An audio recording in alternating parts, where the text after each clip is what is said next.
नमस्कार, आपका बहुत बहुत स्वागत है हमारे डिजिटल प्लेटफॉर्म पे और मैं हूं आपके साथ गरिमा। बिहार में चुनाव प्रचार आज शाम 5 बजे पूरी तरह थम गया। मंचों पर लगी भीड़ हट गई, माइक बंद हो गए, भाषण रुक गए। लेकिन प्रचार के आखिरी पल तक जिस शब्द ने पूरे बिहार के चुनाव को घुमाया वो था रेवड़ी कल्चर। चुनाव नजदीक आते ही वादों की ऐसी बरसात हुई कि हर पार्टी अपने अपने मंच से अलग अलग मुफ्त योजनाओं की लंबी लिस्ट पढ़कर सुनाती रही। किसी ने कहा कि महिलाओं के खाते में साल के 30,000 रुपए डाले जाएंगे। किसी ने कहा कि युवाओं को हर महीने बेरोजगारी भत्ता दिया जाएगा। किसी ने मुफ्त बिजली की घोषणा कर दी। किसी ने हर घर को गैस कनेक्शन देने का वादा किया और किसी ने स्कूटी, लैपटॉप, मोबाइल, इंटरनेट, हर चीज फ्री देने की बात कर दी। प्रचार भले ही थम गया, लेकिन ये सवाल अभी भी हवा में तैर रहा है कि आखिर कौन सी पार्टी क्या क्या रेवड़ी बांट कर गई और उन रेवड़ियों के लिए पैसा आखिर कहां से आएगा। बिहार का बजट पहले से ही कर्ज के भार से नीचे दबा हुआ है। राज्य का राजस्व समिति है, महंगाई लगातार बढ़ रही है। ऐसे में इतना बड़ा मुफ्त पैकेज आखिर किस जेब से पूरा किया जाएगा? क्या टैक्स बढ़ाया जाएगा? क्या बिहार को और कर्ज लेना पड़ेगा या फिर विकास के पैसे को रोककर चुनावी वादों का खर्चा निकाला जाएगा? इन सभी सवालों का जवाब किसी भी घोषणा पत्र में साफ साफ नहीं लिखा गया। वादे सबसे ज्यादा चमकदार दिखते हैं, लेकिन उनका आर्थिक हिसाब हमेशा धुंध में छिपा होता है। ये पूरा मामला सिर्फ बिहार तक सीमित नहीं है। कुछ साल पहले दिल्ली भी इसी बहस के केंद्र में थी। दिल्ली में जब मुफ्त बिजली, मुफ्त पानी, मुफ्त बस सेवा शुरू हुई थी, तब उसका राजनीति पर बहुत बड़ा असर पड़ा था।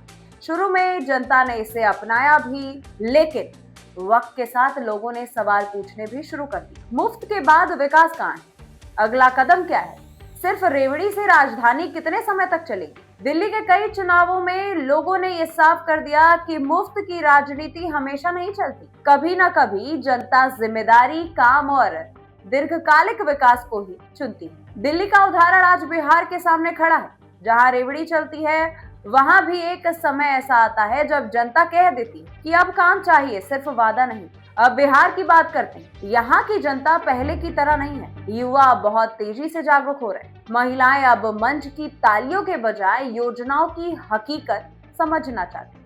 गांव में चर्चा बदल चुकी है। पहले लोग पूछते थे कि क्या मिलेगा, अब लोग ये पूछ रहे हैं कि कैसे मिलेगा। लोग साफ कह रहे हैं कि रेवड़ी खाकर एक दिन पेट भर सकता है, लेकिन भविष्य नहीं बनता इससे। युवा पूछ रहा है कि नौकरी आखिर में कौन देगा, उद्योग कौन लाएगा, स्कूल कौन सुधारेगा, अस्पताल कौन ठीक करेगा, सड़कें कब जाकर के बेहतर बनेंगी।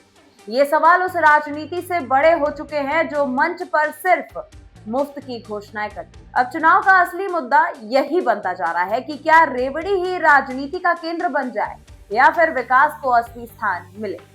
मुफ्त बांटना आसान है, लेकिन 5 साल तक राज्य चलाना सबसे मुश्किल काम होता है।